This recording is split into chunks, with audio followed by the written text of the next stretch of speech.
So welcome to all of you in this uncertain February weather. And to top it all off, this is the day they test the sirens in our area. So as we started the meeting, all I could hear were all kinds of sirens going off in Jackson County. So it's February, and I guess we just expect the unexpected. But thank you all for participating. We look forward to every networking opportunity we have to talk and share with our membership. And please remember that this meeting can be as interactive as we want to be. So whenever you have a question, a concern, an opinion, a comment, please don't hesitate to share that with us. On the L2 description of this event was an agenda and also a feedback form and a document called Mark Your Calendars. So when we talk about those, that's where you can go to see the actual printed document. What we'll do is do updates like we do every time from the different departments within IHLS and the state library. And then we have two topics we're going to share information about. One, and that's why David is joining us today, David Kelsey from the St. Charles Public Library. He's going to talk about the work that's going on regarding serving patrons with dementia. And at our last meeting, Kate Merrick joined us from Dominican to talk about forming a cohort in IHLS. And during that discussion, information came out about an LTA online program, a library technical assistant online program that's offered by Kaskaskia College. And Kathy Overstreet, who oversees that program, will talk about what offerings Kaskaskia College has for people interested in that LTA degree or certificate. So with that, I'm happy to turn it over to our Executive Director, Leslie Bednar, and she can give a general system overview and update. Good morning, everyone. I hope wherever you are, you're happy, you're safe, and you don't have to deal with icy roads, or at least not too long. Anyway, happy February. The Illinois Heartland Library System has been busy since the last time we met with a couple of, at least in the administrative area. We are hiring, which is a great thing to say. It's a wonderful thing to say because we are hiring. Our three words I haven't said are, yeah, I haven't said in a couple of years. So I'm I'm very happy. First of all, we have filled two positions that are near and dear to us and definitely necessary. The first one would be the share director, and we're going to talk a little bit about our new share director very soon. And second of all, the IT specialist, that's an internal facing position. It supports our staff. Our IT specialist is Zach Henderson. If you haven't had an opportunity to talk to him, he does do a lot of staff support, and he's also now working with share members as well. Zach is located primarily in Edwardsville, but he has been going to Champaign, and now he's visiting Carbondale as well. So really happy to have both of those folks on board.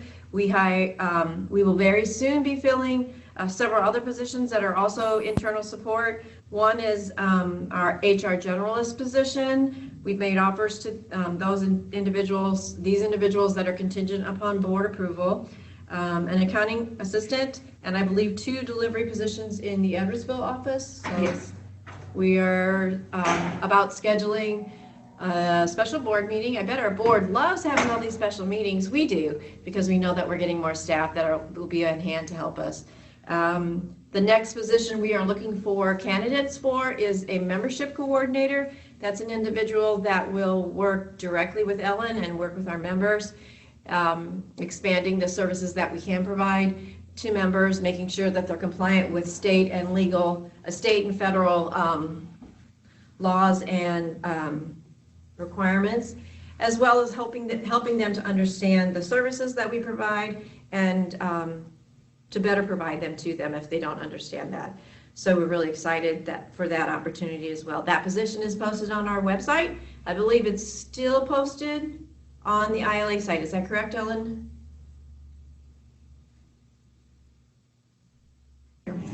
I don't think it's on the ILA site anymore, Leslie. Oh, okay, my mistake. But it's on our website. So if you have any questions, correct. You can contact Ellen or you can contact me. We'd love to tell you more about that position as well. The other thing that we are working on, we are updating our plan of service at the 6-month mark. We start our fiscal year in July, and so the end of December marked 6 months. At our February meeting, we'd like to provide our board with a 6-month report as far as where we are financially with our budgets, and also what we've achieved and to date with the plan of service, and where we see the next 6 months, even and considering, I guess, that January has passed, and by the time we get to our February board meeting, quite a bit of February will have passed as well, but giving our board and our members a projection of where we see the organization at the end of fiscal 2018. Those are the primary things that we are working on, and does anyone have any questions? We see the Hollywood squares, but it's, at least on our screen, it's very exciting. So we can see a lot of you, not everyone. Any questions from anybody? I'm not seeing any in chat. Okay. All right. Well, chime in if you do. And now it's my pleasure to introduce Casandra Thompson. She's been with us this is your 3rd week here, so for 2+ weeks. And she is our new shared director. Sandra's based in our Edwardsville office. However, she's also already been to Champaign and to Carbondale to meet with our staff. And I've asked Casandra just to give tell us a little bit about herself. And welcome, Casandra. Thank you. Good morning, everyone. Well, it's my pleasure to introduce myself. I just recently moved to the area from Huntsville, Alabama, but I've also worked in libraries in Indiana as well as Virginia. I'm really excited to get started to meet with all of our member libraries. Maybe I'll hopefully get to visit some of your libraries as well and get to know you through these networking events, but as well as in person, and kind of get an idea what your needs are for the SHARE program. So I'm really excited to begin working with you. I do have some SHARE updates. We just recently had several libraries go live with Polaris, including the Carrollton Public Library, Oakland Schools, and Clay City Schools. In addition, our cataloging staff has just gotten a recent survey from members, and so they're reviewing some of the results from that to make sure that we are offering the best possible services, as well as the CMC program, that they are, in addition to their regular cataloging duties for that program and that grant, they're also doing a lot of digital transcriptions. So they're really very busy with some of those tasks. And then also, I just wanted to announce that we are having a circulation committee meeting and resource sharing committee meeting on Thursday, and if anybody would like to sit in on that meeting as well. I'd also like to maybe turn it over to Tracy if there's anything that I've missed, if she'd like to add anything. Tracy from our admin services team for SHARE. I think you covered it. I mean, Golconda is another library that just came on live. I think we have 14 or 15 more in the process of adding their items before they start circulating, but there's 3 or 4 that I think are almost ready, getting close. So we're starting to get to the end of our huge list of libraries that we've added. So that's a great thing. And I think that's all I can think of. We love Cassandra. She's just been awesome so far. So. Thank you, Tracy. Any questions for Tracy or Cassandra?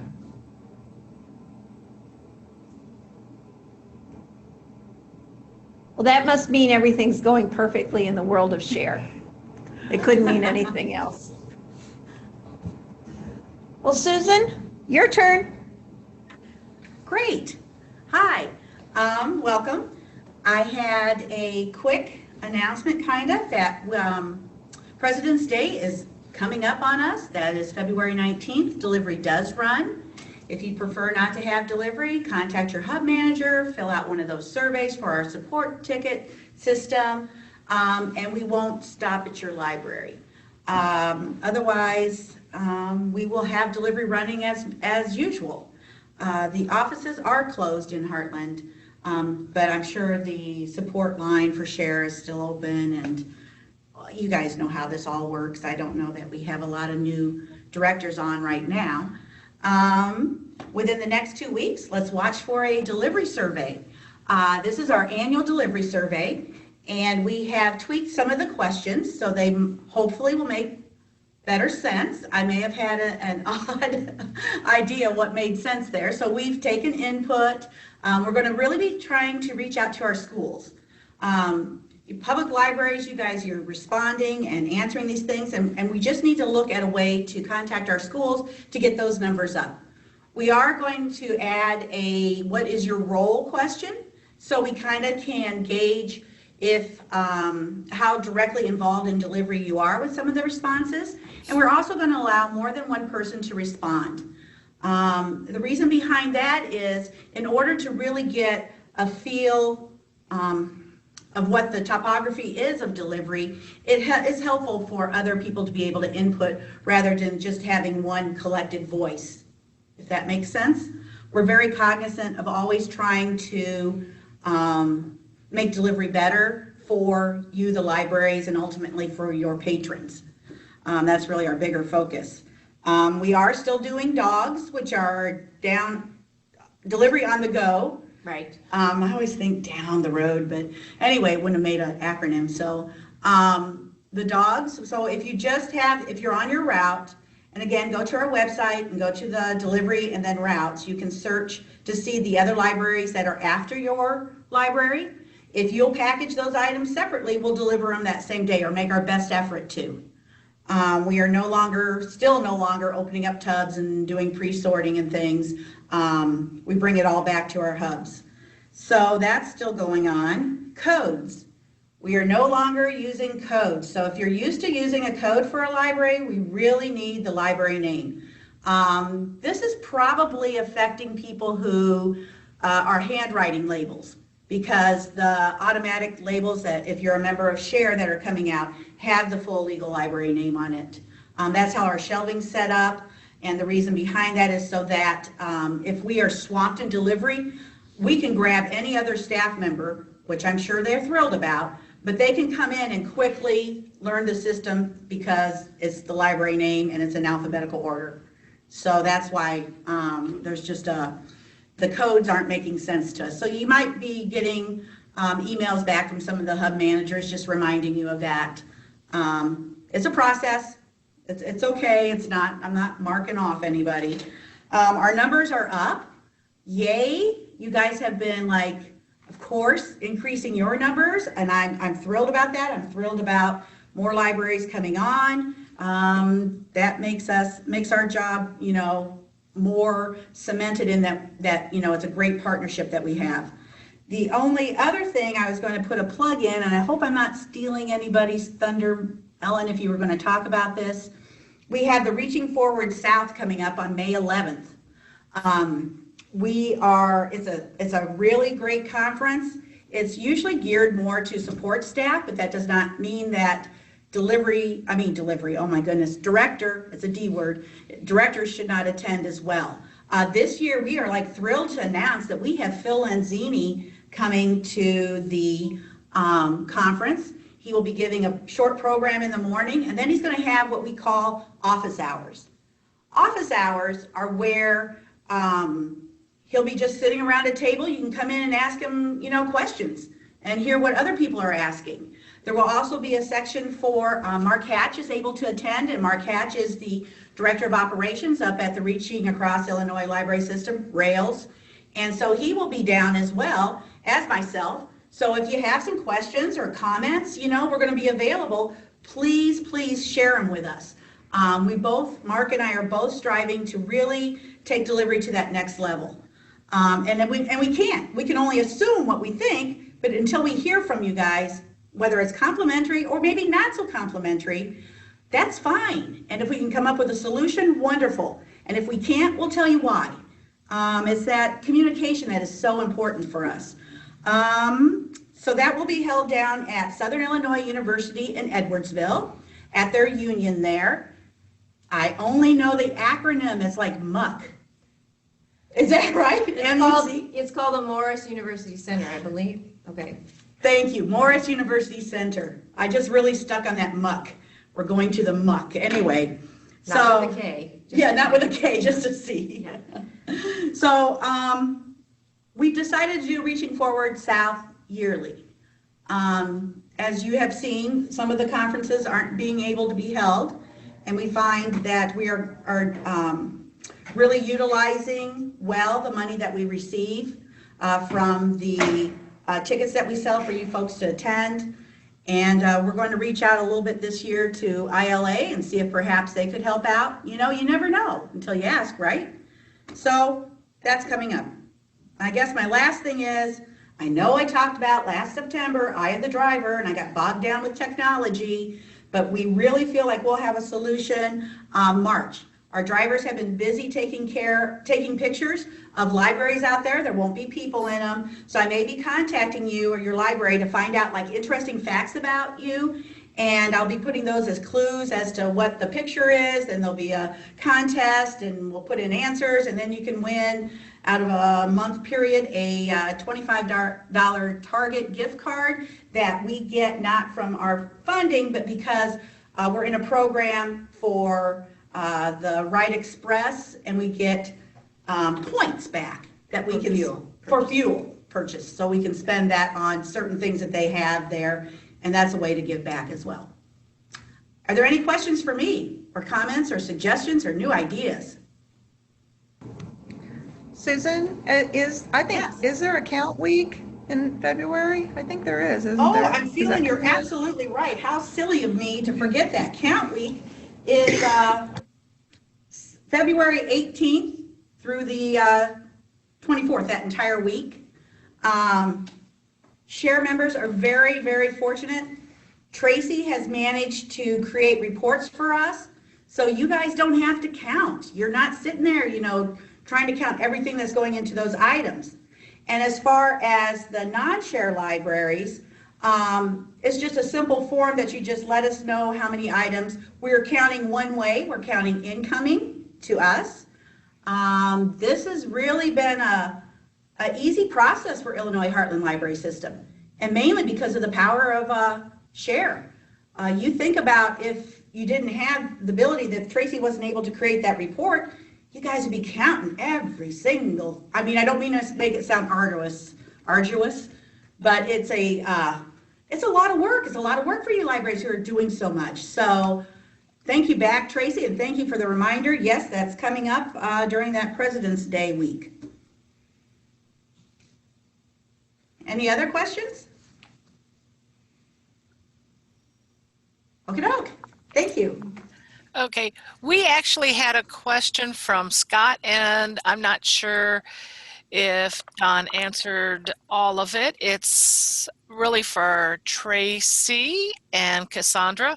Will a link to the circulation committee meeting be going out, presuming it is on Zoom? And he provided the link. So I'm gonna say it should be there. Should also be an L2 as well. okay, thank you.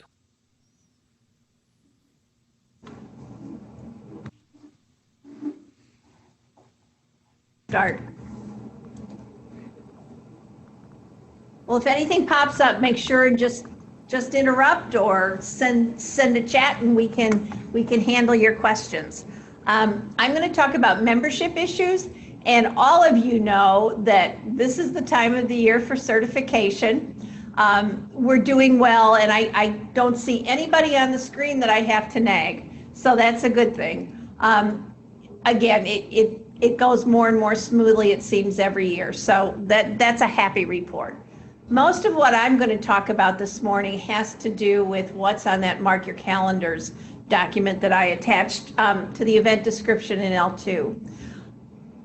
One thing we're really trying to do is increase our opportunities to network with our membership.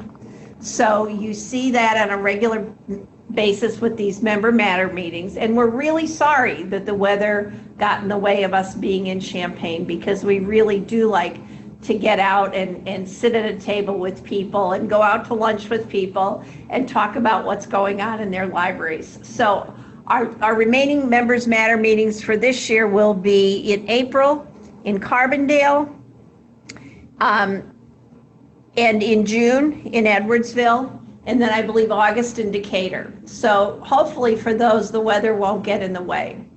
The other opportunity that the board has looked at is to conduct board networking meetings before selected board meetings.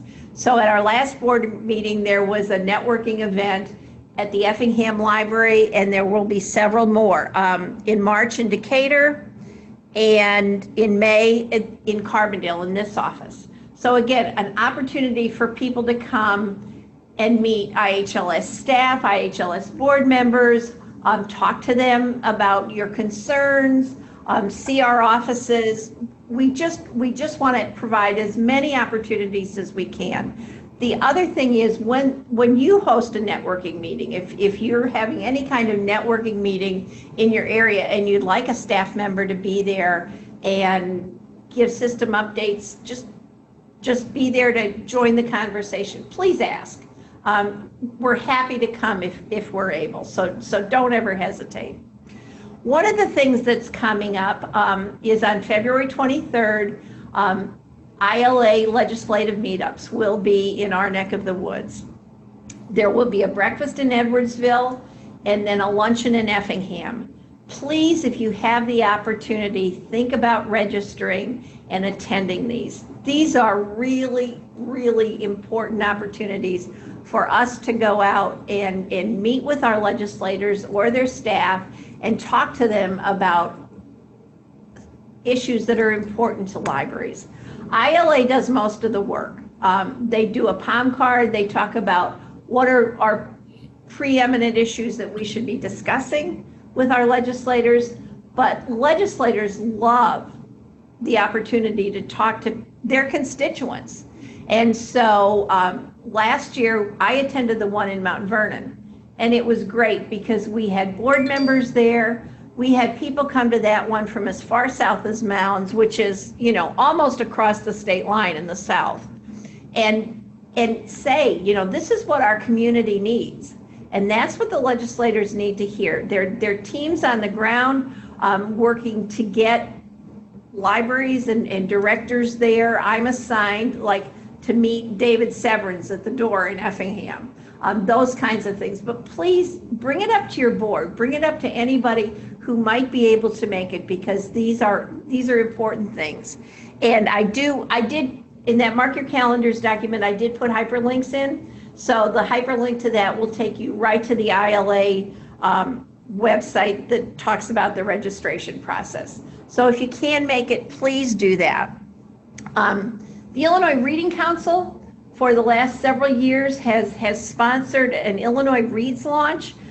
They develop a book list from birth through adulthood, and typically those books are Illinois connected or Illinois authors, and they've had a launch and for this list of books for these authors, and it's traveled around the state. And this year it will be held on March 10th, which is a Saturday, and it will be held in DuQuoin at the DuQuoin High School. DuQuoin, for those of you who might know, is in Perry County. Most of you would come down 57 and over to 64 and make it down there that way. And it's a free event. So think about groups in your community who might benefit from attending that. They're going to have authors there, children's authors, adult authors. Think about books clubs, scout troops, school groups. Any way we can get the word out about this event would be great, because I'm biased. I always like to prove that Southern Illinois has good things going on, so we want to make a Southern Illinois event successful. So anything we can do to get the word out about this would be really great. Our Member Day is scheduled for April 17th in Effingham at the Keller Convention Center, like it was last year, a format very similar to last year's. So we hope to see you there. And if anybody's interested in presenting on any topics, talk to me. I'd love to see what we can work out. And Susan, the other thing that's going on is ILA's leadership event, which will be held on Saturday, April 28th, at the University of Illinois in Springfield. We'd love to see you there. There's a description of the event on ILA's website. And again, this is targeted at people who are interested in developing their leadership skills.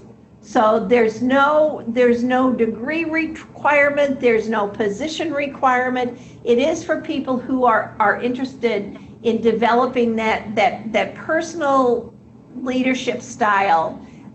So think about doing that. Applications are now open on the ILA website, and it's a wonderful opportunity. And again, we have a finite group of people participating in this meeting today, but please, if you see something or hear something that we talk about today and you think, well, maybe this isn't for me, but I know someone who would love this, or it would be just their cup of tea, please pick up the phone and call them. We really want to do everything we can to get the word out as broadly as we can. Susan talked about Reaching Forward South. I'm going to give a plug to the Targeting Autism Forum at the State Library, and I was very excited to see that Nancy Bolt will be the primary speaker, if I'm correct, or at least the keynote speaker. Nancy Bolt worked with us in working on a strategic plan several years ago, so I'm really excited to see her coming back to Illinois in that way. The Director's U for the second year will be held at the Illinois State Library during the first week in June. Again, that application is coming out shortly. So look for that within the next couple of weeks, and that is designed for new directors of public libraries. Again, if you're not a new director and you know somebody who is, please spread the word. It's an unmatched opportunity, really, for people to get the management, the financial, the legal input that they need as they start those library director jobs. So it's really important that people take advantage of that opportunity. The other thing I have is that, and we're going to be harping on this till the cows come home or the event's over, one or the other. The Rural Library Conference will be held in Springfield, September 13th through the 15th of this next coming year. It's a national conference that will be in Springfield, Illinois. Most of us that I see on the screen at least, are within pretty easy driving distance of Springfield. For a national conference to be so close to us is really an exciting opportunity. So we want everybody to look at those dates and get those on their calendars to make sure that if it's at all possible for them to take advantage of this, they do that. Ellen? Julia? Yeah. Yes, ma'am. Jackie has a question. Does the system offer any assistance or scholarships for librarians to attend Association for Rural and Small Libraries? It will be in Springfield this year, and I think it is a great conference for small libraries. She attended last year in Utah. Oh, wow. I'm glad you said that, Jackie, because I know one of our other colleagues, Jill Pfeiffer, attended as well, and she said that it met the needs of her library better than almost any other conference she's attended.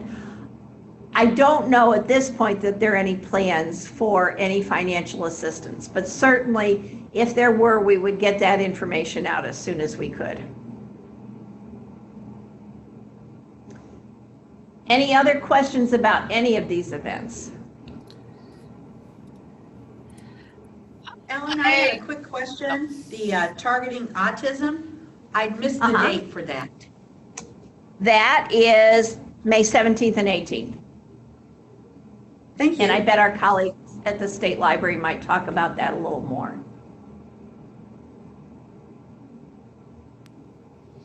Okay. I actually I have, s- oh, Go ahead, Julia.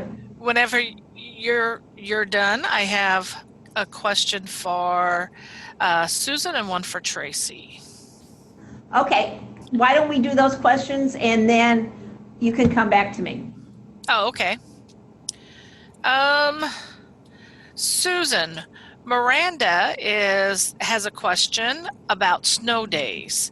They had one a few weeks back, and she filled out the form online, but the driver arrived as usual, didn't get the message in time. Is there a better way?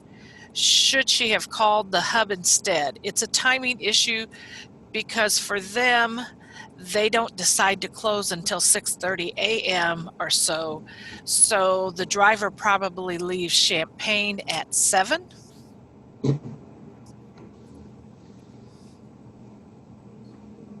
Yes, I totally understand that because we also wrestle with how do we get that word out? When do we make that decision? How do we let everybody know? I think by sending, yeah, because our driver will already be out, and depending on where you are on the route, he may have already gone to your place to begin with, to be honest. We will have to look into a plan B for that. That's a very good point. Filling out that form should have alerted us that by the time our managers come in to get that call to that driver, because all the drivers do have cell phones in their cars, to let them know not to go. You know, to be honest, sometimes it's going to just, it's going to happen, but we do appreciate you letting us know. Does that answer your question? So I'll work on a plan B. Does that work? Maybe we can get like a little thing that would send out to our managers, hey, this is out. You know, they don't have to go to this library because it's a snow day. That'll work, It's just Susan. not a good I way. appreciate it. Linda actually was texting me on the chat, so she gave me the number to call. Yeah. Thank you. Fab. Yay. Thanks, Linda. And Elaine is also asking, how about text messaging? Elaine is asking that. Yes, we do send out to receive a text message back. I would have to get with our managers to make sure it's okay to use their phones, but then you could text them directly. That is a good point. We do use that rained out alert system that a lot of schools use to get the word out that you sign up for and you get our alerts, but how do we get them back in? That's a very good point. So I will put something out for you by the end of this week. We'll figure that out because there's still weather coming, isn't there? Susan, Mary at Hainer is also saying ditto for Hainer. They make their call at 6:30 a.m. and sometimes we have a late opening, which is 10 a.m. How do we handle a late opening? Let me just clarify real quick. So Hainer Public might have a late opening. Do we Yes. have access to your building? Because we can deliver like normal if we still have access to your building. Does that make sense? But if we don't have access to your building and you're having a late start, we would try to accommodate best that we can. Honestly, you guys you're doing a lot of lending and borrowing, and there's a lot of volume there. So we would want to try to accommodate best that we can when we come back. It may mean the manager takes a quick run, depending on logistics, and does it make sense, and Susan? we don't have the room for your items either. We're getting to capacity. Yeah. Mary said, no, the deliveries are made at Alton Square Mall. Oh, So that's right. the drivers don't have access. We probably just go by case basis if we're not able to deliver. Mary, if you wouldn't mind giving Linda Petty a call, or you can give myself a call, and we'll figure out how to get those items to you. Hainer, as you all know, is a very wonderful user of the systems. your patrons really do a bang-up job. Did that answer? Okay. Let's see. Somebody's typing something. She said thanks. Tracy, Esther is wondering, has the agenda been posted? Yes, for the Cert committee meeting? Yes. Yes. Yeah, that was why I was a little late getting Okay. here. So it should be there. Is it on the website? Yes, it is. Okay. Are you checking, Julia?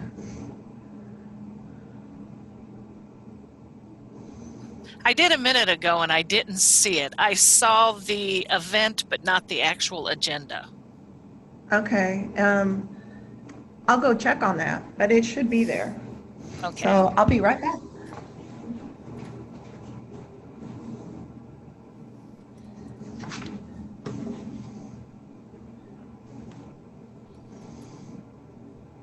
Yes. And Esther just wants to be compliant, which, yeah, we're all working towards that one.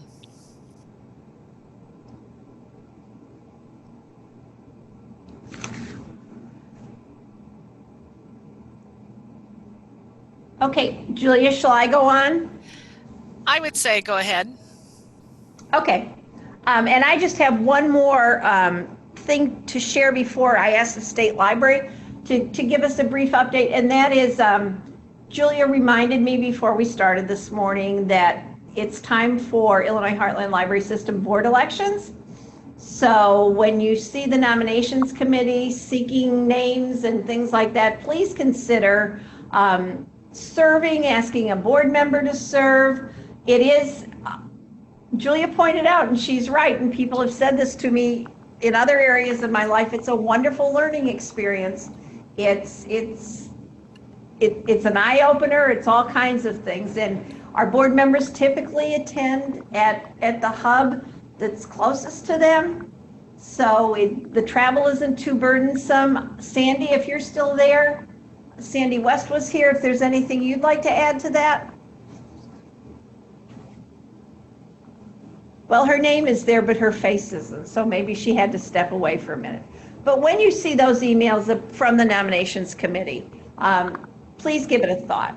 And with that, I'll turn it over to our patient colleagues at the State Library.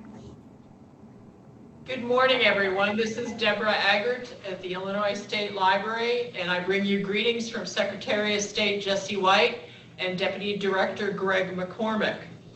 Ellen's told you about all the upcoming dates for the workshops, the autism one, Directors University, Elevate, ARSL, which is going to be a big one, the Association for Small and Libraries here in Springfield. There will be an opening reception at the Illinois State Library in the evening, on the evening of September 13th. Early bird registration for that opens April 3rd. If you go to their website, we had articles about that in e-news also. And look for updates for all of these different programs coming up in e-news. Ellen stated the IPLAR opened in January. Pat Berg does that here at the State Library. Pat Bose does certification. Ellen gave you an update on all of that. The per capita, the public library per capita grants have all been in and they're being reviewed. The school per capitas are in, reviewed, and look for some news on that soon. Construction grants were due January 12th. They are in. They are being vetted and will go to a review committee. Literacy applications were due last Friday. I know we had over 100+ literacy applications, which is up from previous years. Ellen talked about the Illinois Reads kickoff down in Des Moines. Bonnie Mathias and I from the Illinois State Library will be in attendance at that meeting. And sitting in our office now, ready to go out, waiting for a letter from the secretary, are copies of those Illinois Reads posters, which will be sent to public and school libraries. So look for that coming before that event. Bond libraries with the library construction funds from 2013. Some of the last funds have been released in January of this year, and Greg McCormick and I went to DeKalb Public Library last Friday for a little bit of a tour of that library and meeting with some of their board members about that. It's a wonderful program. I'm glad I'm here at the State Library to be able to see for fruition a lot of those funds being released. School grant funds hopefully are going to be released for 2017. Oh, they are released. Pat said they're all released for 2017. And hopefully we get to the public library per capita 17 funds soon. Is there any other questions that we can go ahead and answer for you at this time?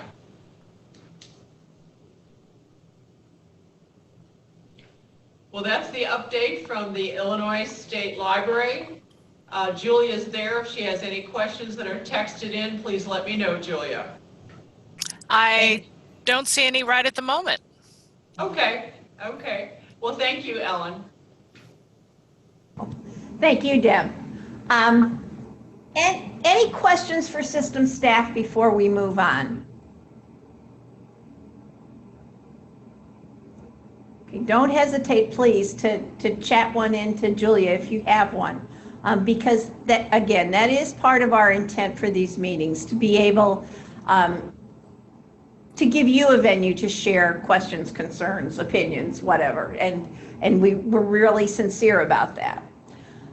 We also last year decided that we wanted to be able to bring in some information for you at these meetings, kind of whatever's pertinent to the lives of our libraries we wanted to be able to bring to you. So we have two topics this morning that we're going to share with you. As I said before, at the last meeting in Waterloo, we had Kate Merrick from Dominican talk about the potential of a cohort, and we're following up with that. Kate's going to send out a letter and then schedule a town hall meeting via Zoom with anybody who might be interested in pursuing that. So when that letter comes out from Kate, we really want to make sure that we can spread that information as broadly as possible so that anybody who's interested, that can be a teacher in a school district. It can be somebody who just graduated from college who might be interested in pursuing that. Anybody who might be interested in pursuing library education at that level will be invited to participate. So when you see that information, again, we're counting on you to be our ambassadors to spread that as broadly as possible. But at that meeting, and I don't even remember who brought it up, the information about the LTA program being offered through Kaskaskia College came up. And the Library Technical Assistant Program is pertinent to so many of our libraries. And I was embarrassed. I was frankly very embarrassed that I was unaware that this program existed. So after the fact, we contacted Kathy Overstreet, and if you look at your screens, you see a Kathy O on the bottom of the screen, and Kathy is the director of that program, and we've asked her here today to talk a little bit about the program and how it's run and what may be in it for you, your staff members, anybody for whom this could be helpful. So Kathy, I'll let you speak, please. Well, good morning to everybody, and thank you for inviting me. I hope you're hearing me. Yes? Okay, good, because I have my microphone on, so I think everything's working right. This is my first time using Zoom. Ellen and I played with it for just a little bit yesterday, so I'm having fun with this because I love technology. This program was actually born out of town hall meetings when Dr. Underwood was still president at the college. He would go around to the different locations and have these town hall meetings, and several of the public libraries in the KC district area started expressing to him at these meetings, we need something to help train our employees so that we can be better staffed, and we have people who are, you know, more trained, more informed. So basically, once I was hired as the director of the library, I was approached with the idea of developing this program. So we tackled it. It was quite a process. It's the first time I've ever built anything of this size. Over a 2-year period, we put together the program. And as I told Ellen yesterday, one of the things that we tried very hard to do was to be sure that we looked at the competencies that ALA says needs to be taught. So the entire program was built around the ALA competency checklist, so that when our people are done with this program, they can actually put together and submit a portfolio to the American Library Association for certification that they have met all of those competencies. It's something they start in their, in their practicum class, and then if they choose to, can submit to the ALA. No matter what, they're going to graduate from KC either with a certificate in library technical assistance or a degree, whichever they choose to do. We have both programs. The other thing that we felt like was very, very important, especially to the southern part of Illinois, was the fact that the program be 100% online. So to that end, we strive to be sure that all of the LIBT courses are delivered via our online learning platform. And tuition-wise, that rate is the same as somebody who is taking a face-to-face class in district. So we don't charge, you know, an additional online, like it's more expensive to be an online student than it is to be a face-to-face student at KC. The fees are the same. I think they do charge like a technology fees, but a lot of the programs have like a minimal technology fee.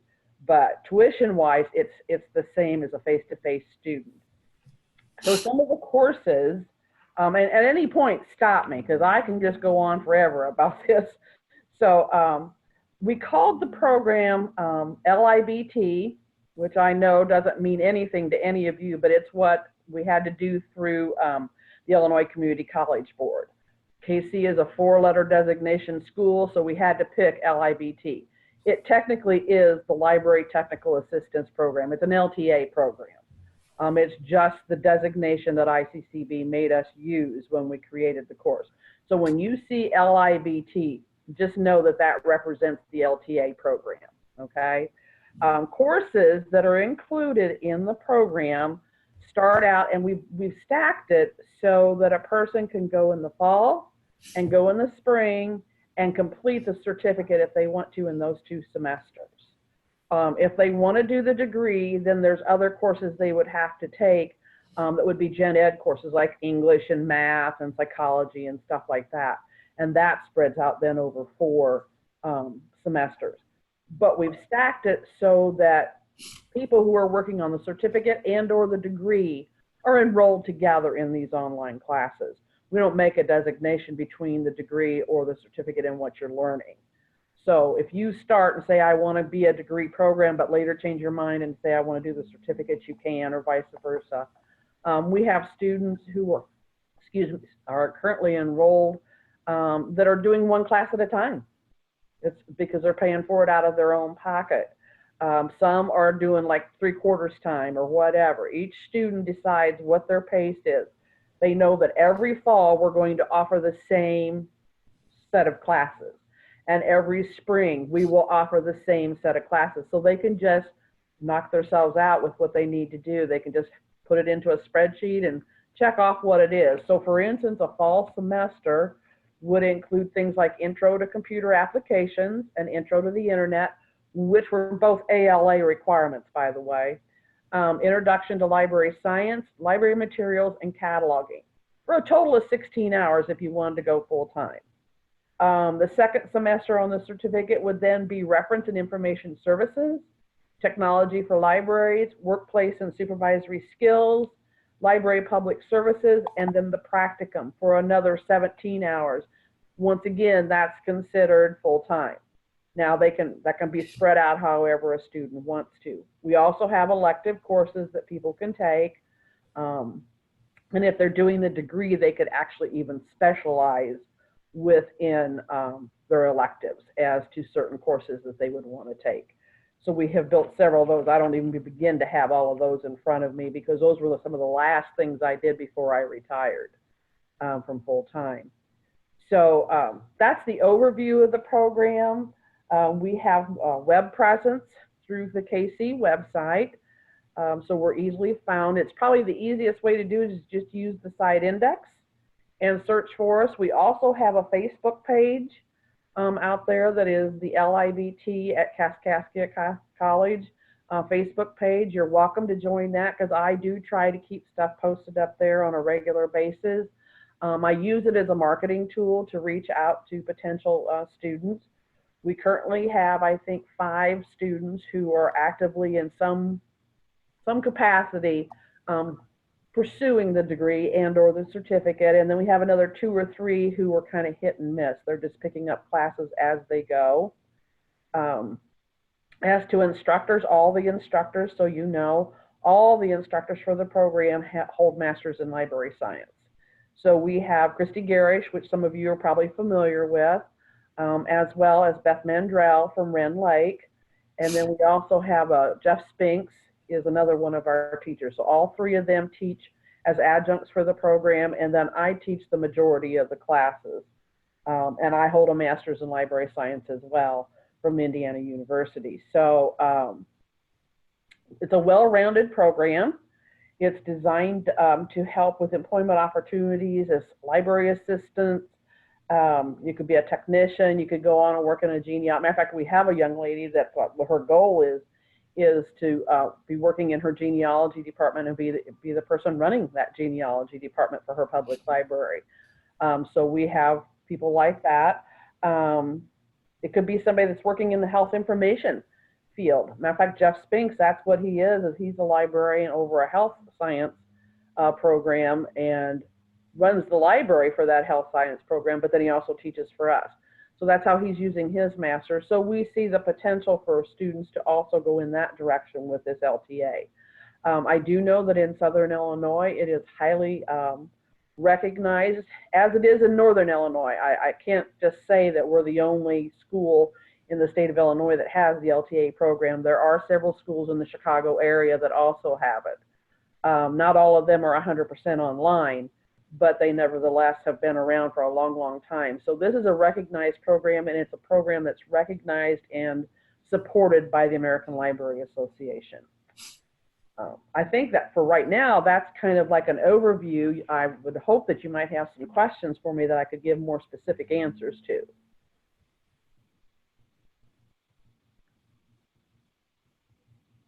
Those are questions? I just wanted to say that Esther Curry said that she has 2 of her staff members in this program. One is almost done and one just started this semester, and she said it is a very good program. Well, thank you. I'm always happy to hear that. Of course, because of confidentiality, I can't say the names of students, but we do have, actually we have one student who's already completed their practicum. They did their practicum at the Nashville Public Library last year. And then we have a young lady who is doing her practicum, and she's actually doing it at the Kaskaskia Library with Shannon. So we do have 2 students that are at that stage, and the practicum is the last course. So that's pretty exciting. Yeah. Also, Jackie is asking, she has 2 questions. Mm-hmm. Are there requirements before you can enter the program, and do you have to take the fall semester before the spring semester? Good questions, both of them. Any requirements would be what the college says. I mean, obviously, if you haven't had like an AccuPlacer or a placement exam in a long time, you know, because we've got some students who are coming back, they might have to take that because there is a certain amount of reading. Okay, there's a lot of reading in this program. Not so much the math component, but there is a reading and writing component. So it's potential that they would have to do that, but those are college requirements, not the program requirements, if that makes sense to you. And then the second question was, can you just repeat the second one for me again? The second one is, do you have to take the fall semester before the spring semester? Only if you have my consent. We do let people do it out of order. That Intro to Library Science class, LIBT 120, is really designed to be the precursor to everything and being taken simultaneously in the fall. But I've let plenty of students, all they have to do is contact me, and I am more than happy to let somebody in out of sequence. And have let in. I think almost every student we have, I've let them in out of sequence. She said thank you. You're welcome. I could give you a little brief overview of each course if you wanted to hear it. I didn't know if that was too much detail for this meeting or not. Kathy, I think go ahead, please. I'm sorry, this is Susan over at Heartland in Edwardsville. I had a quick question. When you say that some people take kind of a hit and miss, you know, they'll take this course because they can afford to take this course, is there a certain time frame that all of them need to be taken in? Like say, would I be able to stretch that out over 5 years, or is it really a 3-year, or is there a requirement? You know, that's actually a really great question, and that's more of a college question than a program question. I do know if you're self-paying, I don't think there's going to be quite the problem there would be as if you were drawing financial aid. Financial aid has a completion date that has to occur from the time you start enrolling and you start collecting financial aid to help pay. And that's a financial aid question that I wouldn't even begin to know the mysteries of, okay? As far as if you're self-paying, no, I can't foresee that there'd be any problem. I don't expect anybody to take 10 years to do it, but I could see 3 to 5. You know what I mean? I could easily see somebody maybe spacing it out. If I were to tell you, and I think it depends upon where you work and what you're doing. If you're a person who helps with the cataloging part of the college or your library, then you want to jump right in with LIBT 150. I mean, that's just literally what I would recommend. So when people get a hold of me, I try to find out where's their love and what corner of the library really do that, because a lot of them are already in the library or they know that's where they're headed. And I'm like, what corner are you headed to? What part of the library are you most fascinated by? Like me, I'm a reference librarian. I love research and reference. That's why I teach that class, to be real honest. It's my favorite class. And so that would have been, matter of fact, it was my first class when I did my master's, was research and reference. So clearly, I think everybody should be hooked by that one class, if that's what it needs to be, that they're going to love, and then they're going to want to say, well, you know what, I think I want to take another one of these classes, so that they keep taking the classes until they get it done. Great, thank you. You're welcome. Okay. Elaine is asking if we have Kathy's contact information, and Ellen, I was thinking that was something that maybe we could send out through L2 to everyone that's registered. Absolutely. Well, the easiest way to get a hold of me, there's two. One is through my case, I've been fighting an upper respiratory infection, so every once in a while my voice breaks up. I apologize for that. Would be my KC email, which is koverstreet@kaskaskia.edu. Ellen actually has it because she emailed me at that email address. The other thing is, because I no longer work full-time for the college, I don't even live in Illinois anymore. I live in Indiana. Is my cell phone. Now my cell phone is 618-780-8940, and I have a excuse me, he was a teenager, he's a grown man now, but my grandson is on my plan, so I have an unlimited plan. You can text me anytime I have unlimited texting, because he's been on my plan since he was 16 and he's 21 now. So just know that I had to be covered for everything and not have a surprise telephone bill. So you're welcome. Kathy. But Oh, I'm sorry. It's Ellen. I just have a question. When you talked about the costs of the classes being the same as an in-person class as an online class, what about students who might be outside of Kaskaskia College's district? that is according to their website. According to the KC website, we don't, when it comes to online, we don't look at in-district or out-of-district. Okay, that's great to know. Online is online, period. That's great to know. Thank you. You're welcome. And that's on the website. That's information that's taken straight from the KC website. It says online courses bill at the current in-district tuition rate regardless of a student's actual residency. I'm quoting that straight from the tuition and fee website. Good. And that means a lot to the expanse of our library system. So that's great. Absolutely, absolutely. And I think right now the current tuition fee is like 133 a credit hour. These are all 3 credit hour classes. And then they do charge, you know, I mean, there's fees. Every college has its fees. And so they do have an online hybrid fee that helps pay for Blackboard. That's basically what it's doing, is paying for the platform we use. And it's like $20 a credit hour, but that's across the board. Everybody pays that. In district, out of district, it makes no difference. If a teacher's using Blackboard, that $20 fee gets assessed. Got So it. it's standard college fees that, but we've tried to be fair about this online, and I think most schools have. So. Kathy, I think that's a great overview. Any more questions, Julia? I do not see any. And we will send Kathy's contact information out via email after this meeting. So, Kathy, just from the interest, I would expect you hear something. So, Well, thank you. We look forward to it. It's been my dream to see this grow. Okay, and so thank you for letting us have this opportunity to come into your setting and to share it with you.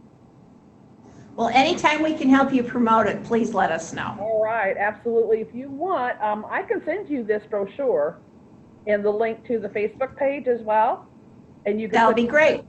How about I do that, Ellen? I'll just send it straight to you and reply email here, and you'll have the most current brochure and a link to the Facebook page, because that's how I communicate since I don't live over there anymore. That'll be perfect. Thank you so much. Oh, you're welcome. And thank you for having me. And Elaine says she loves the snowman Afghan. Oh, thank you. My daughter gave me that for Christmas. The Cuddle Dud. Talk about coming into your home, right? Yes, you are in my home right now. All right. Well, I'm going to leave the meeting unless you have some more questions for me. If any come in later, Kathy, I'll shoot them to you via email. Okay, great. Thank you. Thank you. Thank you. Bye-bye. Next up is a man who's certainly been put on the spot a little more than he expected to be this morning when we started, and that's David Kelsey from the St. Charles Public Library. David and his colleague Tina Williams from the White Oak District Library are involved in a program called Serving Patrons with Dementia. And earlier this year, they contacted us and asked if they could share some of their information with a Members Matter meeting. And so we scheduled it for today. And so Tina and I played with Zoom, David and I played with Zoom, and it's February. And Tina got a call, like what, David? An hour ago? 40 minutes ago, that her son was at school, come pick him up. And so Tina's on her way to the doctor with her son. And so David has the stage to talk about the program Serving Patrons with Dementia. So David, it's all yours. Thank you. Can everybody hear me okay? All right, good. Very well. Thank you guys for helping me with my technology this morning. My sincere apologies that there were some issues. So yeah, Tina Williams and myself are the founders and co-chairs of the Reaching Across Illinois Library System Serving Patrons with Dementia group. And this group is for managers and support staff to network with each other in Rails, but also hopefully more statewide, to how to best serve patrons with dementia and their caretakers. So we meet to share stories, success stories, marketing tips, ideas, any ways to better serve this population that is growing in the United States. The facts about Alzheimer's disease is there are more individuals being diagnosed with Alzheimer's disease. So as libraries, we need to learn how to best serve this population. So this group, Serving Patrons with Dementia Group, we started, it's going to be a third year hosting this meeting. We meet 4 times a year. 2 times in the last 2 years, we meet at libraries to kind of showcase the innovative work they're doing. And also we meet 2 times called Efforts in Action, where we meet at other libraries to kind of showcase, learn more about what they're doing to serve this population. And this year, we're also very excited. We're hosting 2 webinars for presentations for the Rails meeting. And I think Tina sent the information to you, Ellen. And if not, we can forward it on to you guys, Illinois Heartland Library System, to kind of hopefully maybe you guys be interested in coming. And we're trying to make it more statewide because there's so much great work being done to serve patrons with dementia. And we want to showcase what we're doing so we can all network and learn from each other. We do have a blog that we can share again. I know we passed it on to you, Ellen, if you would consider sharing it on to everybody. And it's called Librarians Dementia. It's called Librarians Serving Patrons with Dementia. And this is a blog that we connect with librarians all over the United States to serve, to share ideas. They have programming ideas. Different organizations you can partner with, both national and statewide. Our future meetings, we also have presentations on there that we have presented. The way this group started was Mary Beth Reidner, who is the chair of the Interest Group for Alzheimer's and Related Dementias, or IGARD. She approached us following the 2015 Association of Book Club and Network Services Conference, which just happened to be in St. Charles, which was my own hometown in 2015. And we decided to launch this group. And so far it has been a wonderful success. And we're just so proud to hear about all the great work that librarians are doing all over the state and the country to serve this important topic.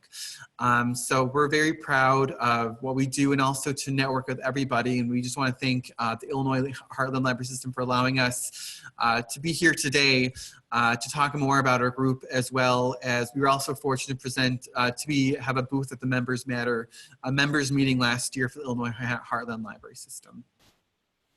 Are there any questions about our group or anything, questions about what we can do, or any questions about how to serve patrons with dementia? David, can you give us some examples of what libraries are doing? I'm sorry, I didn't quite catch that. What libraries are doing? What libraries are doing, just some examples of what specific libraries are doing to serve this patron base. Some of the things specific libraries are doing, for example, we created the St. Charles, we created educational and engagement kits, which are used to enhance with memory. And these have booklets. We have 5 kits that we created: movie stars, TV stars, and music stars, with 3 of them. And we have movie stars such as Marilyn Monroe and Elizabeth Taylor, and facts and history and background information on them. And then we also have objects that patrons may hold and examine, just to really kind of bring the engagement and the education, really to talk to the patrons. And things that manipulative items are just really great so the patrons can reminisce and remember. Another program some libraries are using vintage and antique items to inspire memories and encourage conversations. At the St. Charles Public Library, we call ours the attic memory wagon, like going into the grandmother's attic. And we present different attic programs. The one that we did last month was on vintage hats. And we had 20 different hats that movie stars wore in the 40s, 50s, and 60s. And the patrons had such a great time trying on the hats and remembering what they might have done back, worn in the 50s and 60s. We also do other attic programs on fashion and travel. And other libraries do reading programs. They host the library at Ela Area Public Library in Crystal Lake, Illinois, does a very popular reading program to serve patrons with dementia. Another popular program that you might have heard before, it's very popular, is called Tales and Travel Memories. And that's a program that Mary Beth Reidner of IGARD created. through working with the Elgin Public Library, Gail Borden Public Library. And that involves patrons going on imaginary journeys to specific countries around the world. So there's just so much great work the libraries are doing to serve patrons with dementia, and especially programming is such a great way to engage with our seniors and those living with dementia.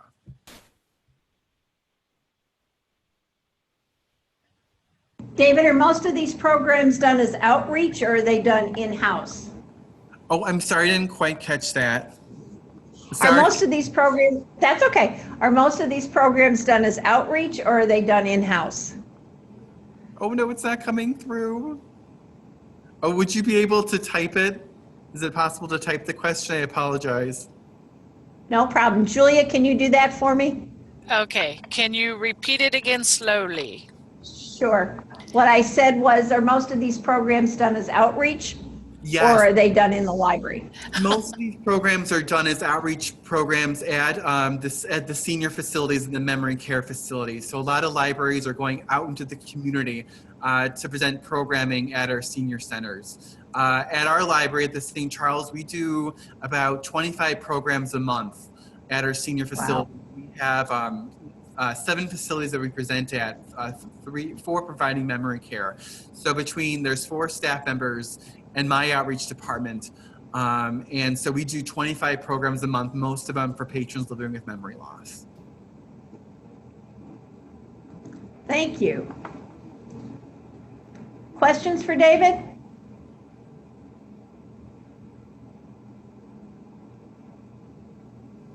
Okay, David, I think what I'd like to do, if nobody has any questions, is maybe share your contact information and Tina's with the group, as well as the material Tina sent. Yes, I'd be happy to.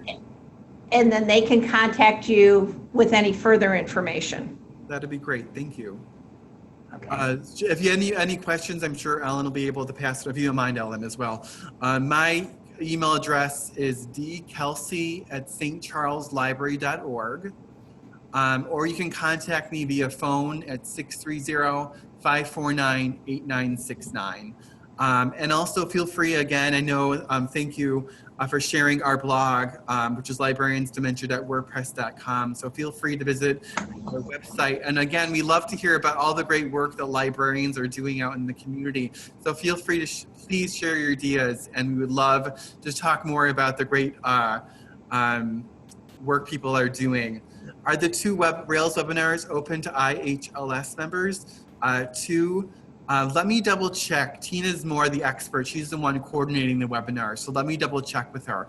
But in the past, we have done, the webinars are places all throughout the Rails system. So we're trying to make it more so all libraries can come to it.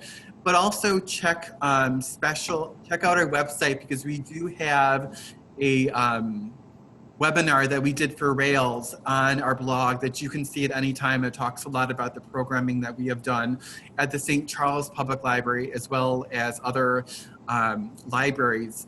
And I also wanted to say I'm presenting a webinar for the American Library Association on our senior programming later in April, so feel free to attend. We'd love to have you guys come. Me and my coworker Dana Hintz are doing it for the again, the American Library Association. And does this type of programming require special training?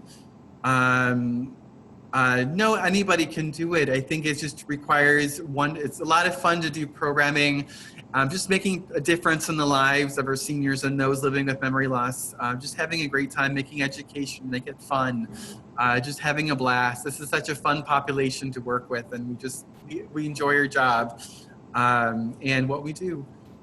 What are the educational enhancement kits? These kits are developed to assist with memory. If you go to our blog, you can see I have handouts on there of ones that I have done as well, including a Remembering Movie Stars kit that we have on there. And you can see there's about 12 pages on each of our kits that talk about the history of the movie stars or the TV stars, the music stars, as well as objects that patrons may hold and examine. So if you go to our blog, there is a handouts from several of the programs that we do at the St. Charles Public Library, and they're free to download and for you to use at your libraries as well.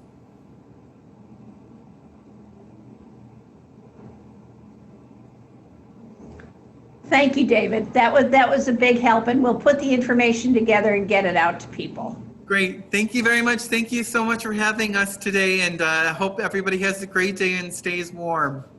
Thank you. That's the ticket. Thanks. Have a great day.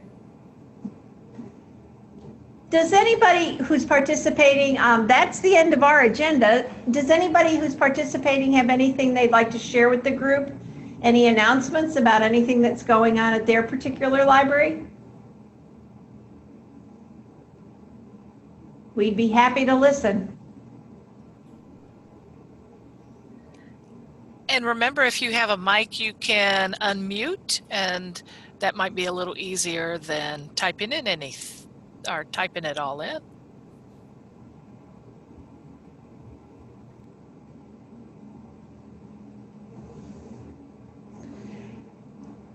Anything from any Heartland Library System staff that anybody would like to share? Did we forget anything? Ellen, Well, go ahead. this is Elaine from Waterloo. Our friends at the library are doing a rubber duck hunt in April as a fundraiser. We've not done this before, so we have tickets available, and we've got a venue where we're hiding rubber ducks, and people are able to come out and have of fun and hunting, and of course dressing in their hunting attire. So we're looking forward to that. It's the 21st of April. Elaine, how's it going to work? They have to find the duck, or is it a race? Oh, no. They're actually hunting ducks. They will have a license that allows them to find 4 ducks, and it's in the evening, so it'll be sort of not quite an Easter egg hunt daytime, but sort of an evening kind of thing. And they are able to hunt 4 ducks and come up with 4 of them. The ducks will be numbered. Some will, some won't. And the prizes will be awarded according to the numbers on the ducks. Oh, fun. Looking forward to it. Yeah. Elaine, or I'm sorry, not Elaine. Ellen, I also wanted to put that I added an event in L2 for Janet at Rochester. There's going to be a CAPCO workshop at the Lincoln Library in Springfield. I know that sometimes I see questions going out through the exchange about if there's any, about bookbinding. So, some of the libraries might be interested in that, and it is free. It comes with a kit, and a light lunch will be provided, and that's on March 2nd. And the class size is limited. I was going to say, I think those book repair workshops, based on my experience, tend to fill up really pretty quickly. So thanks, Julia, that was a really good thing to share. Hi, this is Annette at Columbia. Can you hear me? Mm-hmm. Yeah. I just wanted to share, we celebrated Take Your Child to the Library Day on Saturday, and we had over probably 60 kiddos that came. We had face painting, balloon artists, and we made some new library cards. So I would say it was a pretty successful event for us. So we were pretty excited about that. We had a couple of staff on board that really put the program together, and it turned out really nice. We did it last year too for the first time, doing it with that method with face painting and balloons, and that really seems to draw a lot of people in, and I saw a lot of new faces that day, so it was really nice. Great.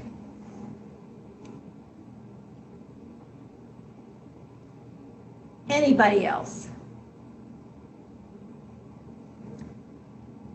Well, I bet nobody will be brokenhearted if we adjourn a little bit early. And our next Members Matter meeting will be April 3rd here in Carbondale. So we'd love to see you via Zoom or in person, and I'm sure we'll be talking between now and then. So thank you all. Thank you. Thank you, everyone.